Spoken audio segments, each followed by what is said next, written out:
จอมทองศรีพักคณะญาติจากบ้านซ้ำพ่อเสาแม่พลอยโพกสังคณะญาติจากบ้านซ้ำแม่รักบางคมคณะญาติจากบ้านแต้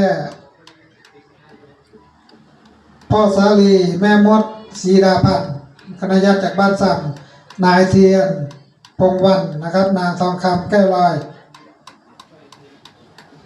คณะญาติจากบ้านโพกสังหมู่ที่2พ่อบุญมีแม่สวิทแก้วลอยคณะญาติจากบ้านซ้